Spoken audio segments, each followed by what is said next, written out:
Okay, I think we'll get started. So thank you again for being here and taking time out of your evening to celebrate WOC's 49th anniversary. I'm going to pass things over to my colleague and our program director, Katie Lace, who will lead us in an opening prayer. Thank you, Kate. As we begin in prayer, let's take a moment to feel grounded where we are, to feel ourselves seated or positioned however we are, feel our feet connecting us to the ground, and to know that each of us where we are on holy ground. And so we pray. God, companion in our grief, creator of holy grit, center of our gratitude, we ask you to bless us with audacity. The audacity to know ourselves and name ourselves in the face of those who would constrict us with false definitions. The audacity to call you our friend and co-conspirator, to trust that your whisper of our deep belovedness is sincere. The audacity of hope, yes, but also the audacity of wrestling with hopelessness and continuing forward despite our wounds. Bless us with the understanding that to be audacious is to persist. To be audacious is to risk despite the cost. To be audacious is to act in your image, co-laboring creation out of chaos. Though despair threatens, bless us with the audacity of courage. You love boldly, even recklessly. Help us to do the same. We ask all this with holy determination. Amen.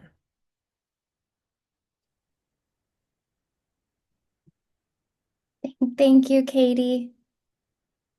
Welcome, everyone, again. My name is Kate McElwee, and I serve as the Executive Director of the Women's Ordination Conference. I'm so happy that you're here. When we planned our 49th anniversary for tonight, we didn't know how the Synod on Synodality would end, and we could not predict the results of the US presidential election. But we knew that our audacious, bold, and unrelenting pursuit of equality, justice, and accountability to God and to one another would need to endure. And so if there was ever a season to gather round table with community, this would be it. Thank you for helping us honor this important milestone. If you are a longtime member of WOC or joining us for the first time, welcome. We gather tonight as community, bringing our gratitude, our grief, and our holy grit, because together we are a sign that sacred audacity is the only way forward.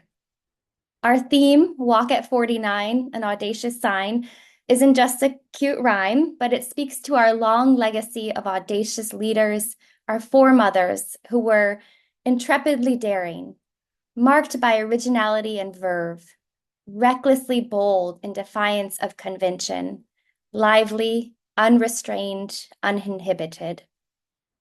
Yet audacity can also be quiet, like in the case of Mary B. Lynch, who was by some standards an unlikely progenitor of the first women's ordination conference in 1975. She was soft-spoken and no claimer of the limelight, but she was persistent, she had a vision, and she asked questions. In December 1974, Mary B. Lynch wrote a letter to 70 Catholic leaders to express her enthusiasm for women's ordination and the urgency of the moment to work for change. Of the people who received her letter, 31 of them attended a meeting a few weeks later to begin to plan the first women's ordination conference.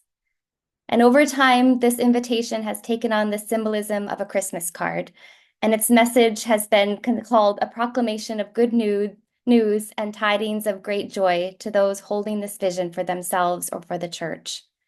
And throughout my years at WOC, I have delighted in and repeated the lore of this Christmas card, of putting out a hope and a dream into the world, a woman with a pen and a plan, of seeking and finding community willing to work for great change.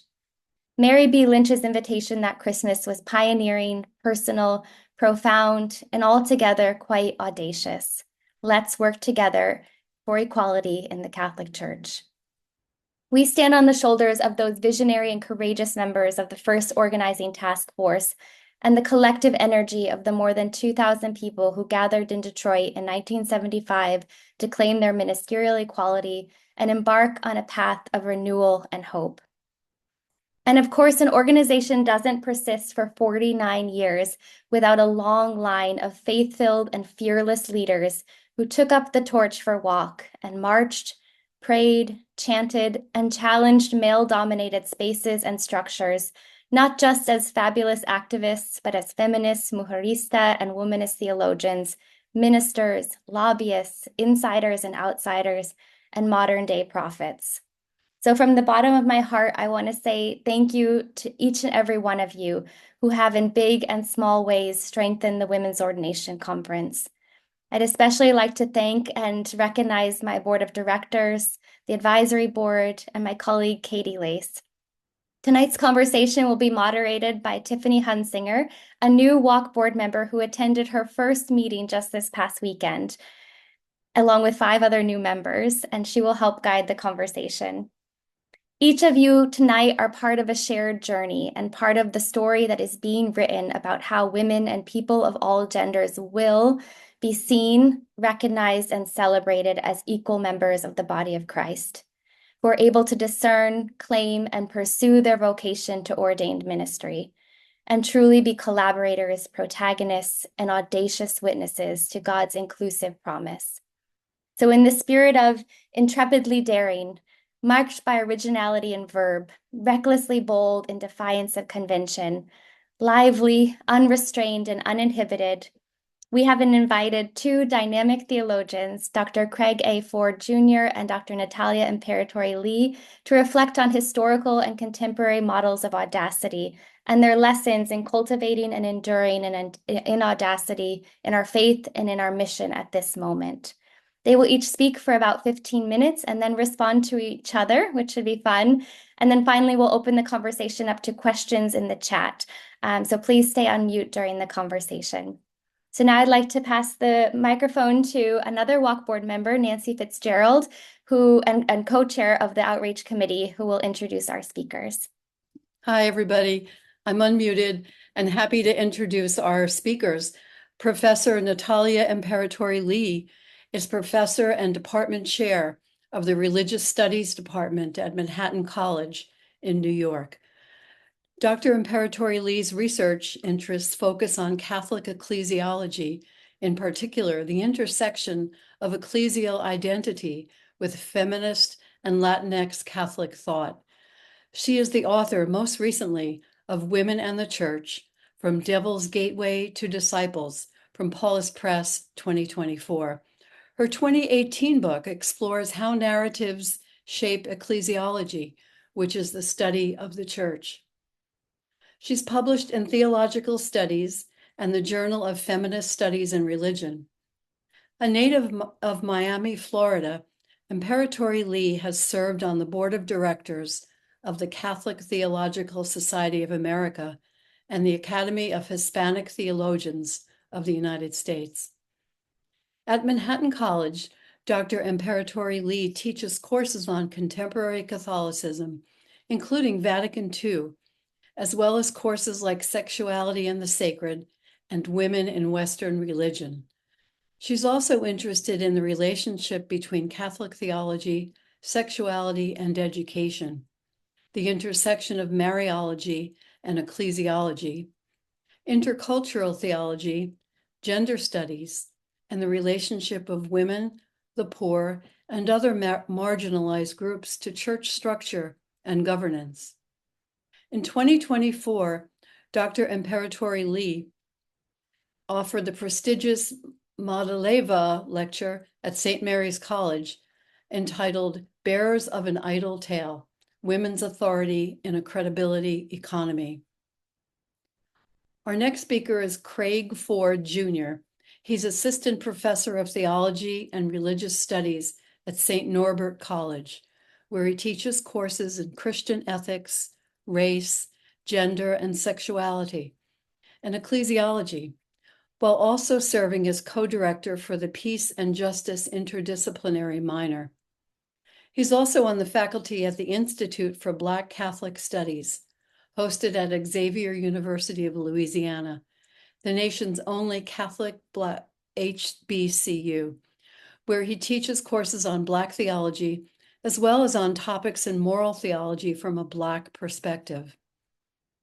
A graduate of the University of Notre Dame, Yale Divinity School, and Boston College, Dr. Ford writes on topics at the intersection of queer theology, critical race theory, and the Catholic moral tradition.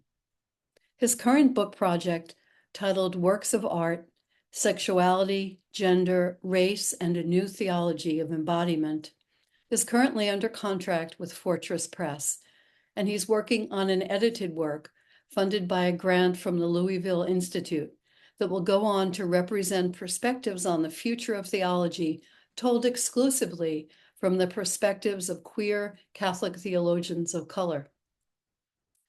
Recognized for his leadership at St. Norbert College, Dr. Ford was honored not only with the Beloved Community Social Justice Award, but also with the Donald B. King Distinguished Scholar Award, both in 2022. Beyond St. Norbert College, Dr. Ford received the 2022 Catherine Mowry Laguna Award, which recognizes the author of the best essay in theology by a younger member of the Catholic Theological Society of America, the largest body of theologians in the world. Welcome to both of our speakers. Shall I go first? Yes. All right. All right. Good evening, everyone. It is really a pleasure to be with all of you today.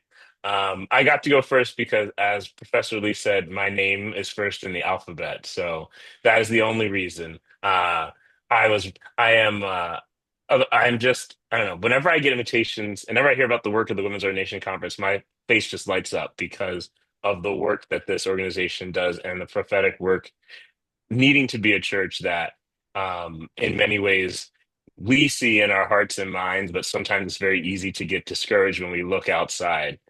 So being in a space like this is really revitalizing, especially after last week, and remembering that there is hope when we are together.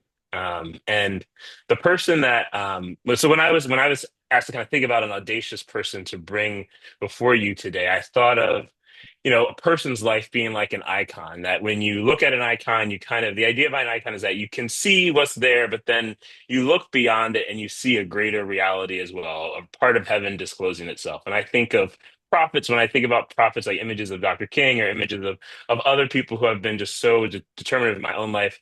I see their lives as icons, especially if I haven't had the opportunity to meet them.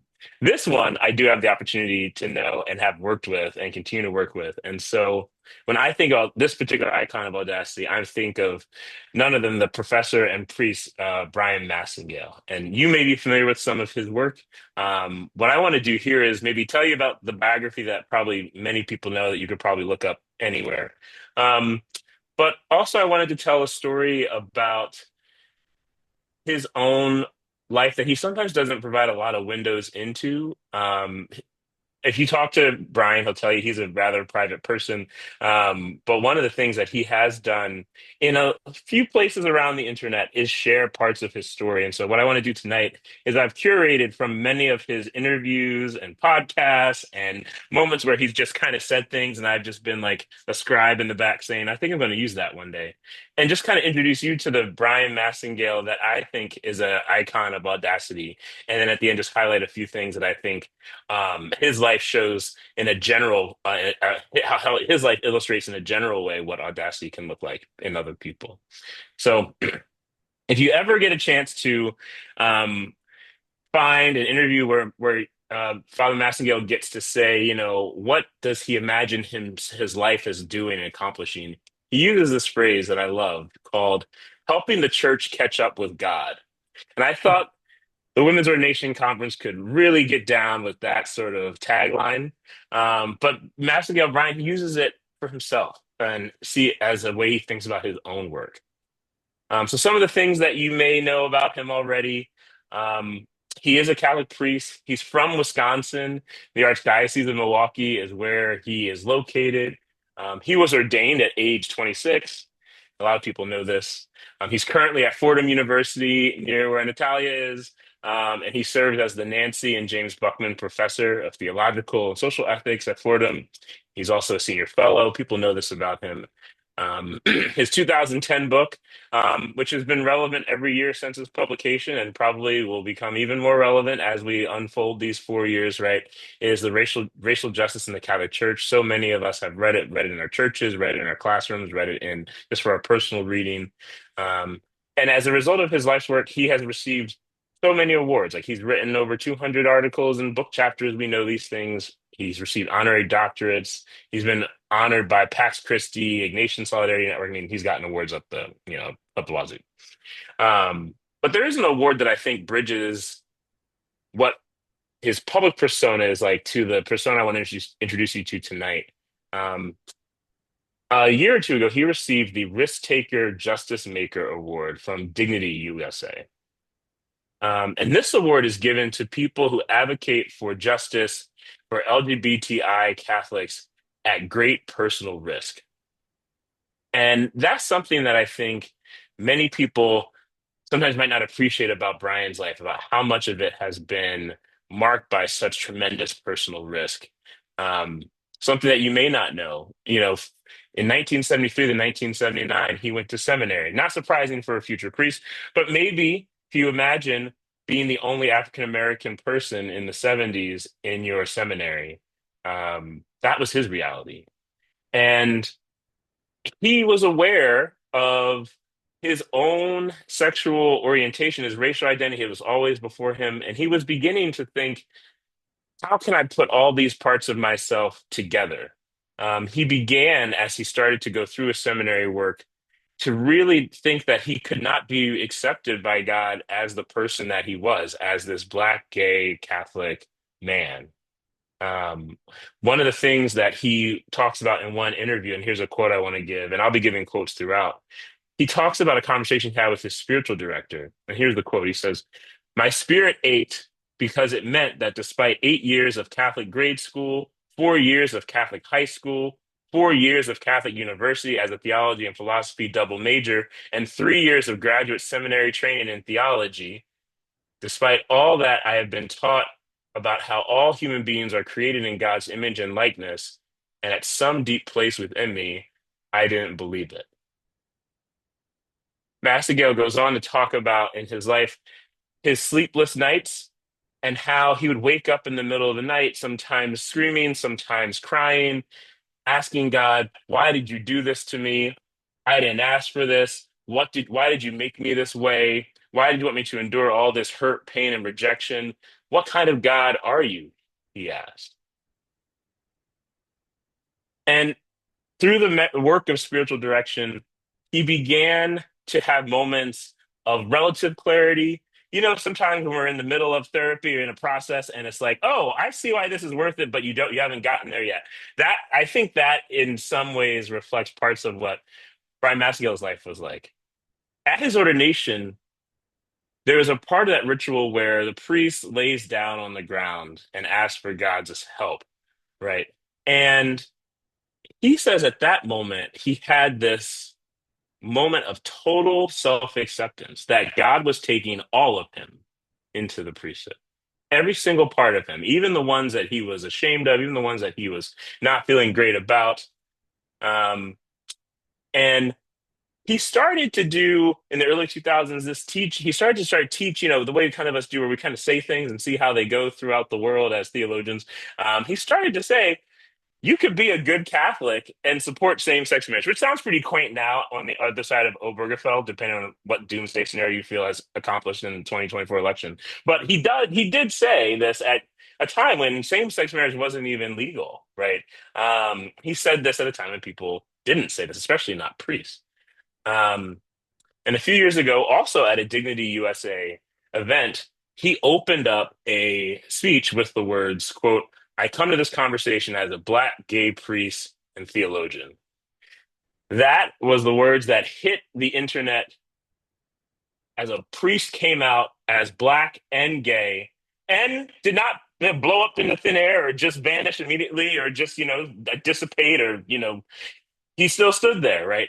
And that was a watershed moment. You ask people like Jim Martin, famous priest, you talk to other people who reflect on this moment. People have said this is a unique moment in history. Um, and of course, someone like me who's coming after Brian's been a mentor to me. I've always wondered, like, you get to that point, you know? And that's what I want to leave you with in terms of these four things that I think led Brian to claim this audacious moment in the history of US Catholicism, where he came out as the first, and in this, I mean, in terms of this notoriety, Black gay Catholic priest who has this level of profile. How did he do it, and what has sustained him, right? Because it's not something we should take for granted. As after he came out, um, I mean, he received death threats. I mean, he was threatened with loss of his canonical standing. I mean, a lot of the things that he had spent decades and decades and decades of his life building, he was wondering, is this coming to an end?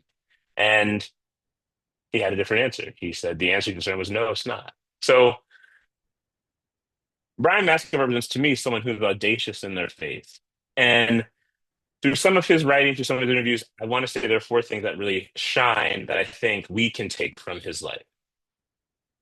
First, when I think about an audacious person, especially someone in the faith in particular, when I think about their lives and I've read about lives of the saints, there seems to be some moment where you cannot deny that the one thing they have left in their life is God and God alone. That there has been this moment where their lives there are no more pretensions, no more adornments of hiding or secrecy. It's where now I rely on God to help me in my next step.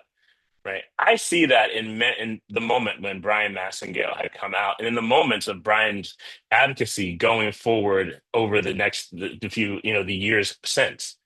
Um, and I think that moment really tells you, right, this person following some of the best that some of the most notable people we see in scripture.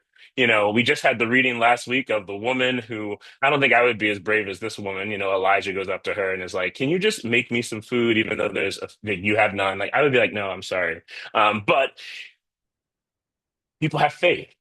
And I think Brian has shown that he has had faith because on the backbone of all of this work he's done, he still leads retreats. He is still outside of the classroom talking to people. He still preaches at his home parish every few weeks. They want him to preach more, but Brian has to get some sleep. But so he is consistently in the community, and he's highlighting that it is this faith in God that has always made the difference. He has not walked away from this church. And what I see, if you imagine that image of the icon, almost like a prism, I also see on the other side of that image this moment of wholeness, right? Where in this reliance on God, where you think you are broken, at that exact moment, you get the very opposite. You get this gift of wholeness. And Massengale's life evinces that. I want to give you another quote from him reflecting on his time, that dark night of the soul that he had, thinking about his own sexuality and his race and his priestly identity. He said, "It was only after I cried and moaned and screamed and yelled and simply exhausted myself by pouring out my hurt, my anger, my fear, my pain, my outrage. It was only then that God could break through the cracks of my soul. And then I could hear God speaking when I prayed the passage from the prophet Isaiah. Because you are precious in my eyes," is the quote, "and honored, and I love you." Brian writes, "I wept again, this time crying tears of joy, a joy that was inexpressible then and is indescribable even now. It was then that I could pray the second creation story from the second chapter of Genesis, the one where the earth creatures formed out of the ground. And I could see myself as that original whole of human being. and felt God blowing life into me as I was Black, gay, and faithful. I was at last truly part of God's creation. So on the one hand, you have this moment where you see in these lives of these holy people, this moment where God is the protagonist, that God is shining through their lives. And what that shine looks like, what reflects back to us, is not just fragmentation, but the wholeness that is the other side of our fragmentation. I feel like audacious people carry these memories within them of fragmentation and wholeness as a testimony to the breadth of the human experience, which allows us to see ourselves in them so easily, right? Because we can imagine ourselves as broken and imagine ourselves as whole, and their lives become a way to see all of that. And finally, a third thing is what Brian does is he lets this light of wholeness shine for other people. Priests, theologians, scholar activists. If you're aware of his work now, his work has been targeting white Christian nationalism for years, at least for the last 2 years. If you haven't read it yet, it will keep you up at night, folks, because it sounds like he just looked into the future and walked into the present, right? He'll use terms like white Christian nationalism is the existential, visceral conviction that this country, its public spaces, its history, and its culture belong to white people in a way that they do not and should not belong to others, right? He is calling out this sin. He's providing a light for people, right? And when he does so in a way that is meaningfully intersectional. And I think that's really wanted me to bring this out at the Women's Ordination Conference meeting tonight. Because when he talks about white Christian nationalism, he refuses to let it just be a race issue. He went in front of a group of LGBTQ Catholics and said, can the Catholic LGBTQ community and our allies hear and answer the cries of our whole community? How can we hear the cries of our diverse community impacted by racial injustice, gender exclusion, and sexual marginalization that stem from our nation's and even our church's complicity in white nationalism? He wants to hold all this together, this wholeness, right? And finally, he passes the torch to others. He enlivens other people's imagination, right? And I know I'm at my time. So what I want to just say here is something that once again highlights how his life comes together. You moments of fragmentation that shine through this lens of wholeness that provides a light, a runway for others, right? He was at his talk that I was at, and in true Black church fashion, where we really believe that Jesus is alive and it's not just a museum event, like we need to go to church and feel it, feel the spirit, right? He said, turn to someone next to you. Now, you don't have to do this. I know some of you are sitting next to people in Zoom land because I can see it, but you can imagine if you're sitting by yourself. You can even do it if you have someone next to you. Turn to someone next to you and say, you are loved. He said, now turn to another person and say, you are sacred. He said, now turn around to the person behind you and say, we are holy.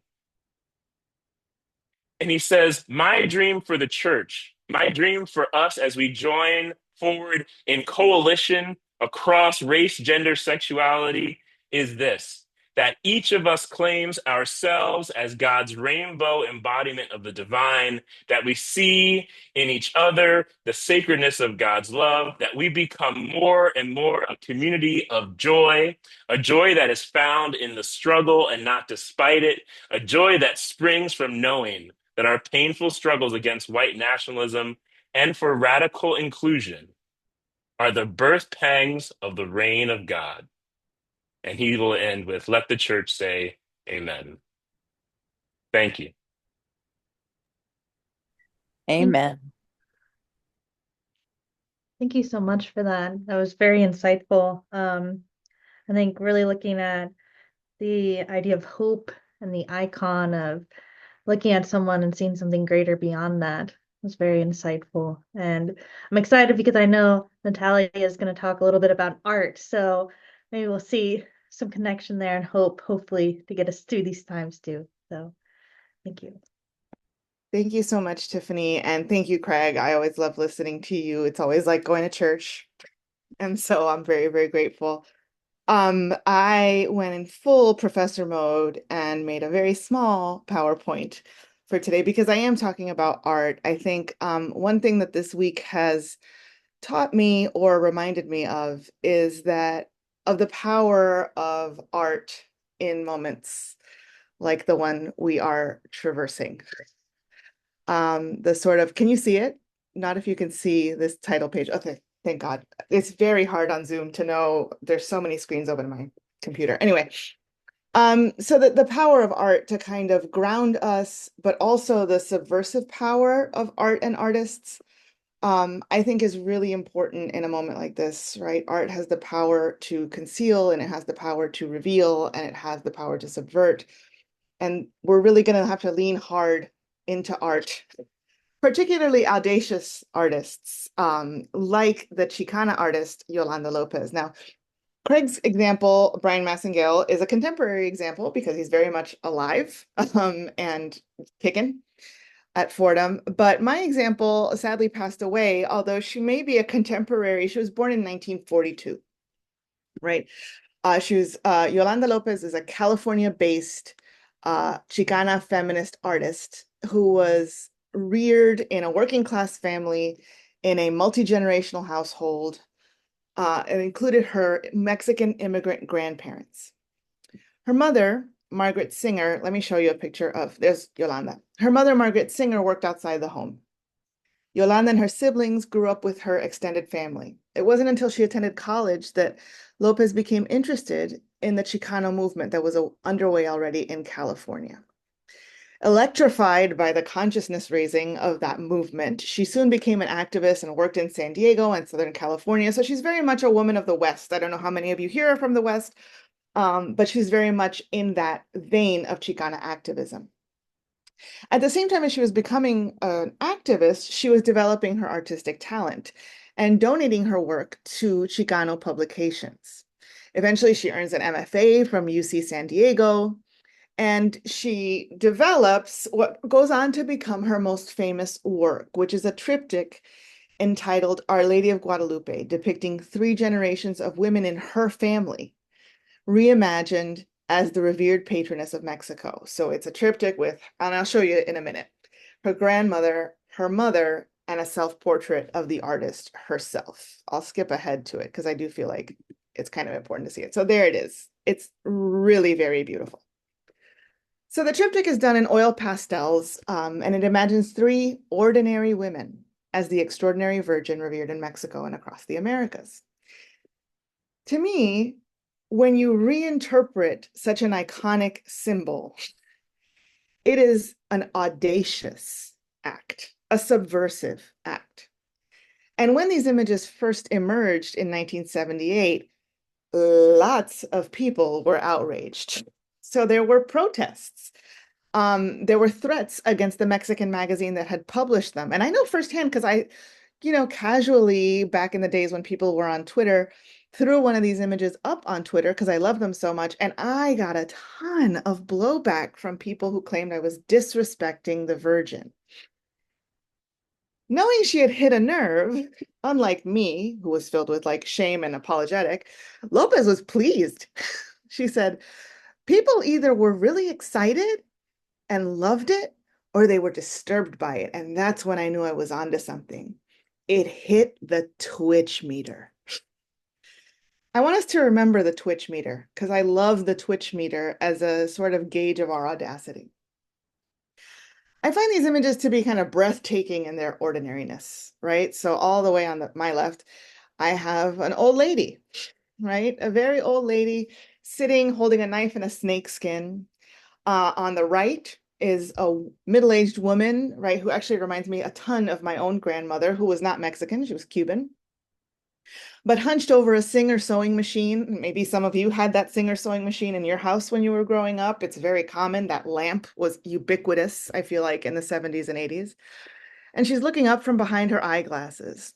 The third in the center here shows Lopez herself as a young woman jogging, with the Guadalupan Cape of Stars kind of thrown over her shoulder in a casual way. All 3 of these share the Guadalupan halo of sunbeams, and the other motifs recur as well, right? The snake is in all of them, the angel, whose wings are the colors of the Mexican flag. So here we see Lopez clearly experimenting with national symbolism and sacred imagery, right? And integrating that kind of extraordinary out there iconography into the ordinary images of the women she knows best, her mother, her grandmother, herself. In doing this, what Lopez, I mean, I want to say subconsciously, but maybe not. I don't know. I never met her. She's replicating a central theme echoed by so many Latina theologians like myself, which is the holiness of the everyday, the holiness of lo cotidiano, right? In a piece on Lopez's work from 1995, author Lily Wright of the Salt Lake Tribune wrote, instead of depicting the Virgin in a traditional passive pose, hands crossed, eyes dreamy, Lopez places three mortal women within the Virgin's sunray halo, herself, her mother, and grandmother. All three seem as active, capable, and engaged. Lopez jogs. Her mother runs a sewing machine. Her grandmother skins a snake. It was her way of providing role models while paying homage to working class women. And now this is Lopez's voice.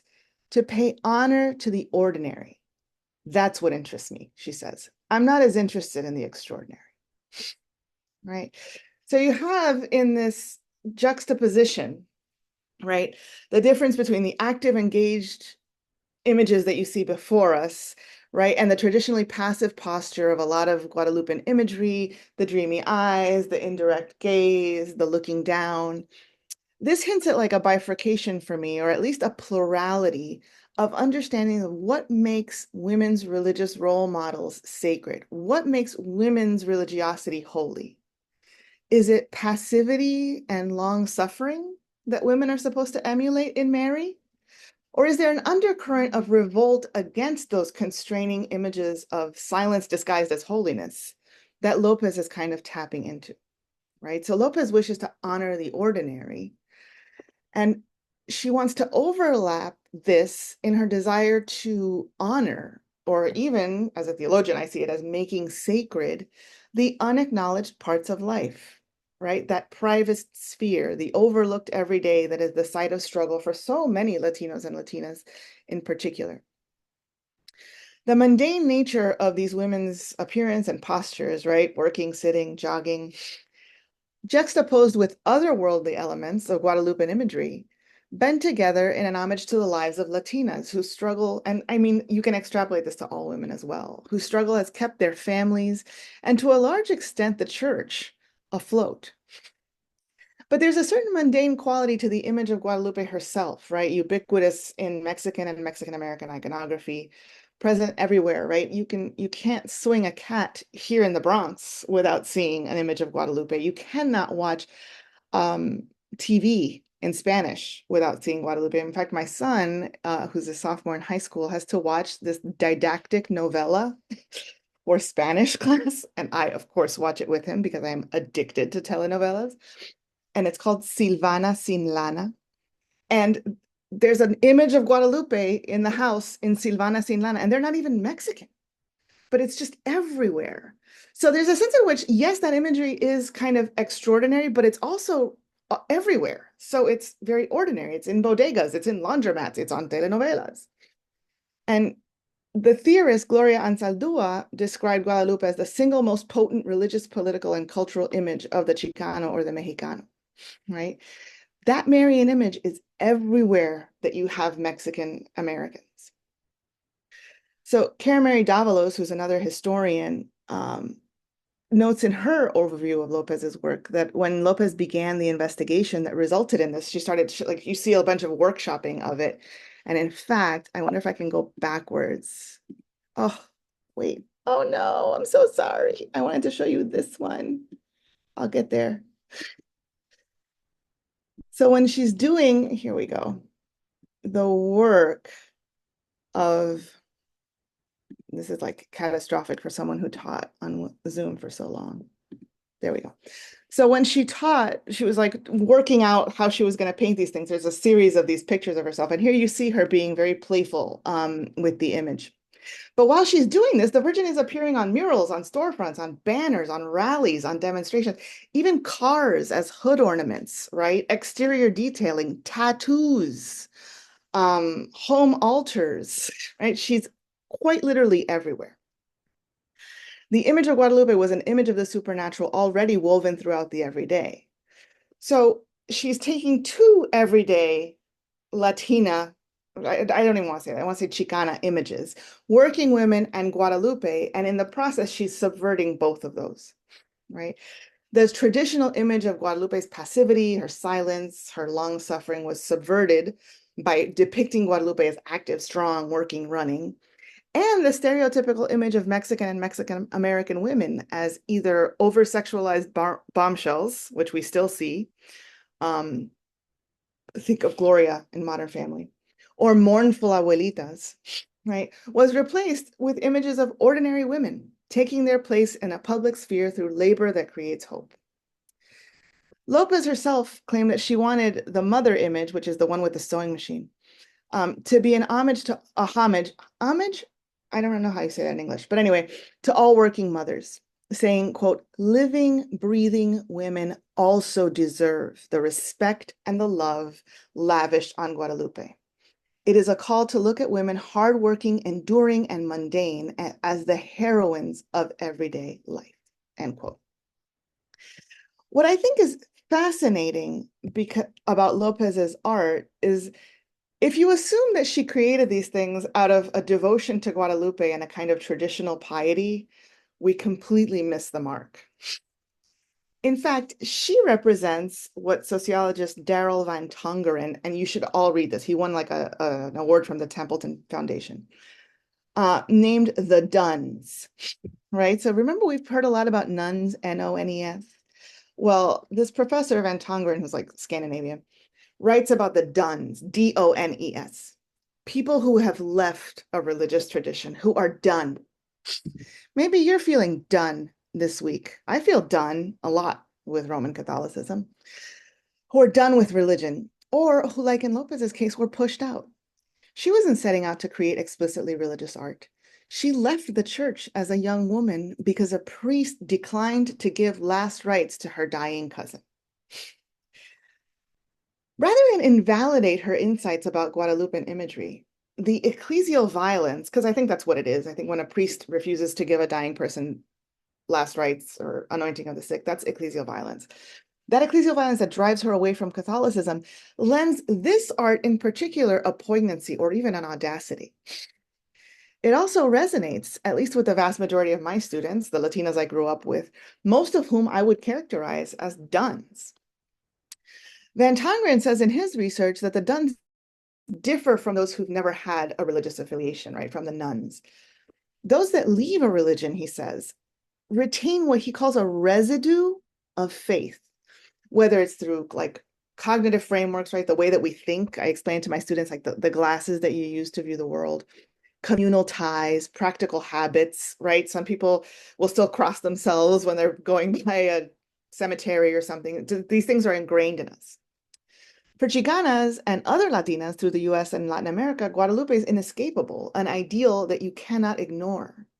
And so by depicting working class women as Guadalupe, Lopez is showing us some of the residue of the faith in which she was raised, while at the same time critiquing the ways that this devotion, Marian devotion, but specifically Guadalupean, can be used as a cudgel with which to punish women.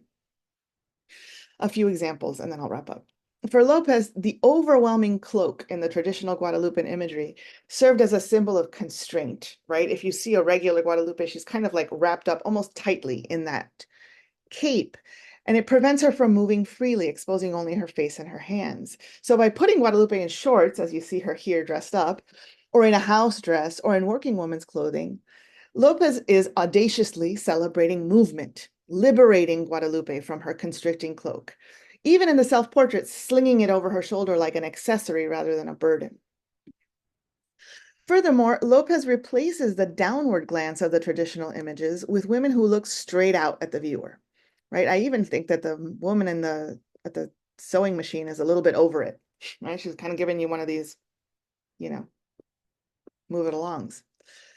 The grandmother is looking straight ahead with a tired but serene expression. The singer, Guadalupe, looks up from her sewing machine over her glasses. The self-portrait is even more dynamic. It looks like it's running right at you. And by refusing to settle on just one image of Guadalupe and opting for this multiplicity, that incorporates generations and different states of life, she moves away, Lopez does, from idealized notions of womanhood to celebrate and validate working class women's experiences, right? And how many working class women are there in the world who started working as a young woman in the middle, who spent many of their years sitting at a sewing machine on the right, and who, even in their serene old age, are kind of still working, right? That move away from idealized notion and toward the reality of human life echoes what the Second Vatican Council wanted, to move away from kind of static, idealized notions of perfection and toward a more kind of complex portrait that accounts for the reality of the world.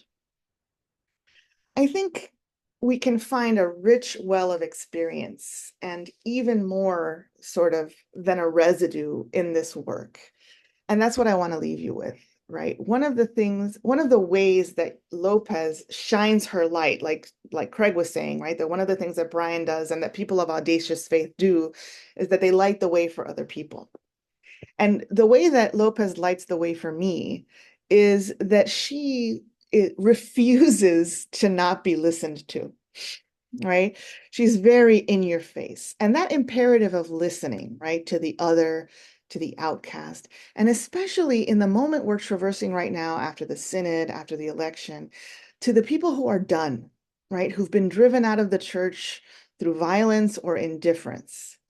If there's going to be a future for theology, for feminist theology, for Latino theology, it is going to be rooted in the skill of listening to and the discipline of believing women. And that will depend collectively on all of our audacity. Thank you so much for having me. This was a real delight. Thank you so much. That was very good. Um, So now we're going to kind of enter into the next 10 minutes or so being a chance for Natalia and Craig to respond to one another. I'll just first, do either of you want to say something? I have some questions too to ask, but if you guys have a response to either. Yeah, I mean, I loved Craig, Brian's notion of helping the church to catch up with God.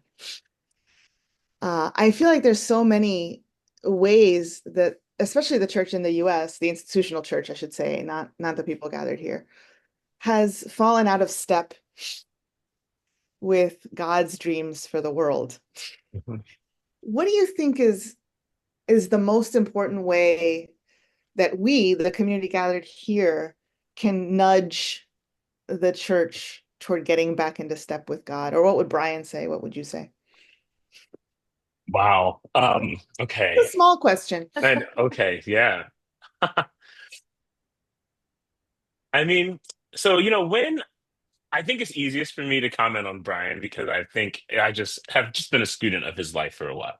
Um, you know, Brian has when he, this is kind of like what's the hope question for him? Like what is it that when we are together we point to a reality beyond the present? And I think what Brian would say is that, you know, hope doesn't stop asserting itself. Like there's almost a sense in which you were ready to let it go. And it just pops up. It's like, I don't think you'd use the idea of a weed because maybe that's a mixed image. But you think you've gotten rid of everything, and there is the dandelion right there in the middle of the garden for some reason. And I think there's a sense in which hope continues to just say, "I'm here," and Brian finds it in these communities, right, where people are saying, "We're not going to let this go." Like communities like this, where it's like, we have a vision. We know where God is leading. I mean, all the signs are there about the church. The church is going to ordain women, or we're just going to fold. I mean, that. I don't know how it's obvious. And I think, we're really messing with the fold option a lot. The fold, we really want to test God with the folding. And, God has given us a lot of examples in scripture where God has let it fold. So I think we just might want to learn. And I think for me, I'm always someone that loves the parables. Like I come back to Jesus's parables, like when I'm having a bad day, and I'm like, the kingdom, the reign of God's like the sower, and you're like, that sower is so ignorant. Like, like I'm so mad at him. Like, why would he just start throwing things anywhere? And then I come to it another day, and I'm kind of like, huh, you know, I think it's hope. What gives me hope, and what's in this, like, what allows us to persist, and what we need to do is that we keep returning to the space like a well. Like we return to Jesus's stories like a well. We return to these places of nourishment. And then we ask, God, care thou not that we perish, right? And we ask God to show up. And I have found that more my place myself in places where I'm like, God, I need you to show up. I see God showing up. And so I wonder if for us, if I could be, audacious to prescribe something, it would be this is showing where do we show up, right? It's so easy, I think, especially with the election, to just fold in and just hunker down. But where can we show up? Because that is like, oh, that's like the parables, the harvest is plentiful, even though we don't know why. I don't see it. But Jesus says the laborers are few. And so how can we live into those? That's what I do personally. Um, but Tiffany, if I may, I was really wanted to talk to Natalia about something that she had said. Is that okay? Yeah, go. Yeah. Oh, okay. Because you had mentioned this Twitch meter, which you promised me you would come back to, and I have not heard anything more about it. But I'm very curious about, you know, does the word Twitch in particular, like, what do you mean by Twitch meter? Maybe could you say a little bit more about what that means as a gauge of our audacity? Yeah, I think the Twitch meter works a number of ways, right? There's the Twitch of, oh my God, is this going to make everybody angry? Like that's my Twitch meter because I was raised to please everyone all of the time.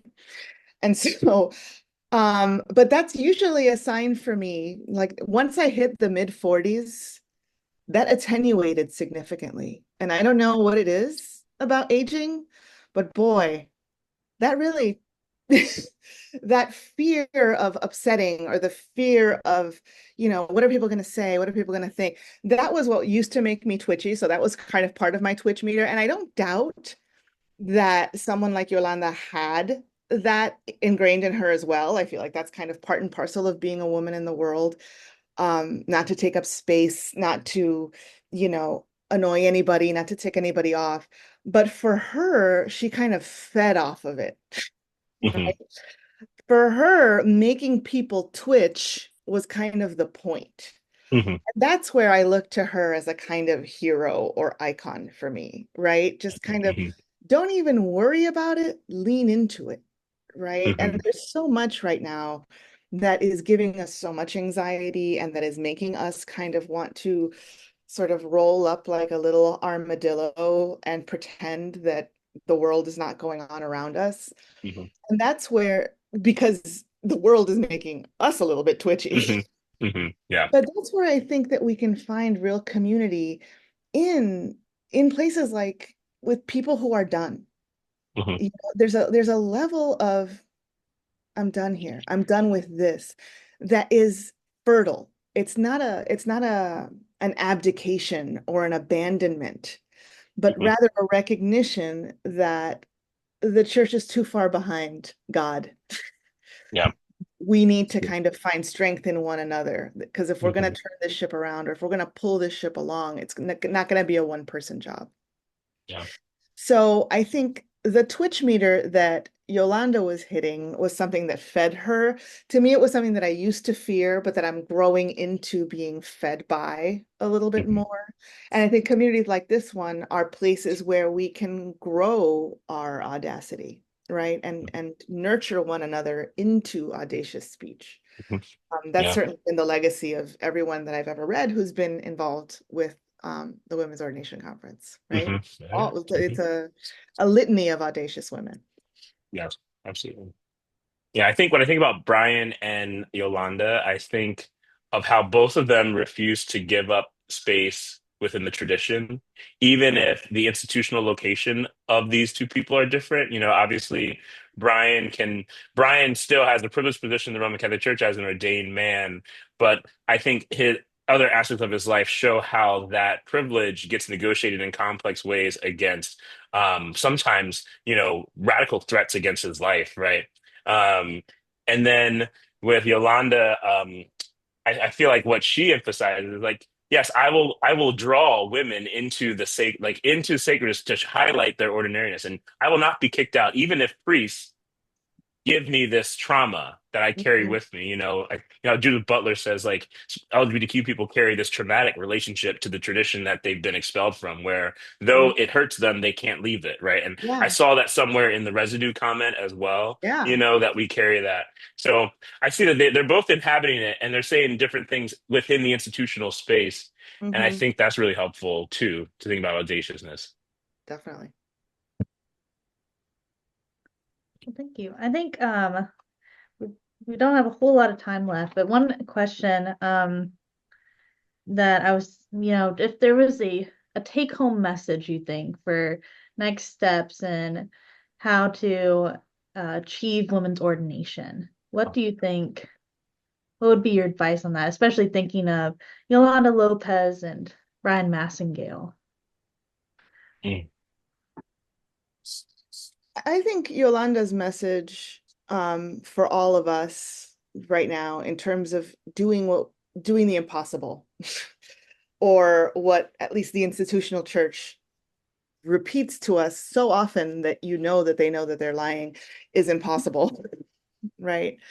Um, is to start with our local communities and to lean into the power of symbolism and art and women's work, right? Symbolism, art, and women's work. Women are doing ministry in every way, everywhere, all of the time, Mhm. right? And there is no, like, there's a piece of art that I got from an internet artist guy who's great. He's an anarchist. Um, and it's a portrait, it's a line drawing of Mary, a Black Mary, cradling a baby Jesus, nursing. And the little caption underneath says, "Take and eat, this is my body." That to me is a beautiful sign of the women's ministry, right? We were, in many ways, many of us were kind of born to do that. And so that is enough of an audacious sign for us to keep going in the face of what look like insurmountable odds. Yeah, I think this, I know that in my life as an ally, or I hope to be considered an ally, I really do. Every one of my classes gets hit with this in some way, shape, or form. That this isn't going away. In fact, this is the solution. There are problems. Ordaining women is a solution to some of the problems that we have in the Roman Catholic Church. And I think they just want us to get tired and they're tired of saying it. But I think my students don't buy it. I give them the arguments like, oh, this is why the church says they can't ordain women. And they're like, can you run that sentence by us again? Like, what's the subject of that sentence? Like, who can ordain women? Like, why? Like, oh, we would like as if they like one student said it's as if the church wanted to, but God said no, you know. And they just see it. It's ridiculous, right? So like Gen Z, especially young women in Gen Z, they're like, this is crazy. They like we're not here for this. Um and I think this might have, there might be a generational shift, right? I think Natalia is highlighting the fact that this church has been and continues to be built off of unacknowledged women's labor. In 50 years, I don't think women are going to want to do all of this. They're not going to, just keep the bingo boards clean and ready in the church and do all this action. They're really like, I'm sorry, ordain or we're going to the Anglicans, right? I think that's what we're Mhm. seeing. And I think both are prophetic signs, right? You know, in this like patriarchal world where women just magically do things and constantly remind us of women, like, men just love women that do everything for them as if they're like, oh, my mother, just like this fantasy of my mom helping me, like at some point, the women will not be there to support that fantasy. And we have to be ready for that. And I think we just have to be ready by saying, sacramentally, women might not be recognized for their or like their priestly work, but we can all point to women doing priestly work and say the work is being done. Here's the solution. Would you like to start ordaining these women so that way we can get on with the rest of the show, right? Which is the sacramental life of the church, and I'm just doing my best to continue to highlight that. If we don't pay attention, who's going to be at the rosaries? Y'all Or know it's y'all. These men, we ain't showing up for the rosary. None. Mm-mm. Last time I saw a man at the rosary, it was me, and I was cleaning up around it. That was it. So yeah, like who's going to do it? It's our women.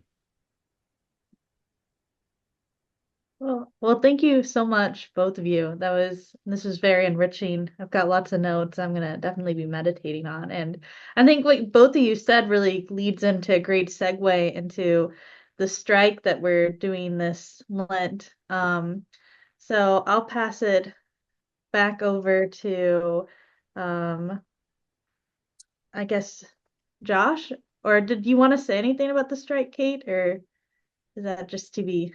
Yeah, thank you, Tiffany. Thank you, Natalia and Craig. This was so energizing for me personally. So thank you for really bringing it. And I love the ways that you have inspired people to bring audacity into their everyday life. When we're broken, when there's a high price to pay for audacity to still continue. So just thank you so much for shining a light on these prophetic figures. And I wish we could just go around the room and share all of our stories of people close to our hearts who have modeled audacity for us. But you both have done that today for each of us. So thank you very much. And just to Tiffany's point that we are following the sort of disappointment and heartbreak and sort of insufficient result of the Synod Assembly, the Women's Ordination Conference is calling a Catholic women's strike for Lent 2025. We'll be starting especially the first Sunday of Lent, which follows quickly after the International Day for Women. So March 9th, first Sunday of Lent, that will be the kickoff of our Catholic Women's Strike. So we're starting to build power now. So if you're interested, and I know a strike can look very different for different people, so we want to make sure that there's opportunities for everyone to make visible what is invisible, which is often women's labor, to your point, Craig. So thank you all and thank you, Tiffany, for moderating the conversation. Just have a couple more announcements before we conclude our gathering tonight. Katie, I think we have slides for the next piece. So on Sunday, we're meeting for our Eucharistic liturgy with the theme "Sent Forth by the Audacious Divine." If you got the link to be here tonight, you have the link to be there on Sunday. So that's at 11 a.m. Eastern. Please join us, and all are welcome. And finally, as we kind of wrap up our evening, I want to just say a huge thank you to all of you. And again, remind you that we are a membership organization that are funded and supported by individual donors exclusively. And so if you want to offer some support to the Women's Ordination Conference, it would go a long way. We like to say we punch above our weight. We're a small and mighty organization, so gifts of any amount really help sustain us, and will continue to strengthen our work for the next chapter ahead. Because, well, many of us feel done at times. We continue to march on and pass that torch to the next generation. So thank you for your support, and an anniversary is a great time to support us and send a donation our way. So that's it for tonight. And I want to say thank you again to our esteemed speakers and for all of the energy you brought. And thank you all for being with us today. It's very, very important to mark our milestones, especially 49th anniversary. Our persistence is part of our strength. And so it's an honor to celebrate this with all of you. So thank you. And I hope to see you on Sunday for our closing liturgy. Thank you. Thanks all. Good night. Thanks, everyone. Thank you. Good night, everyone. Thank you so much. Thank you and good night. Good night, Abundant everybody. blessings to everyone.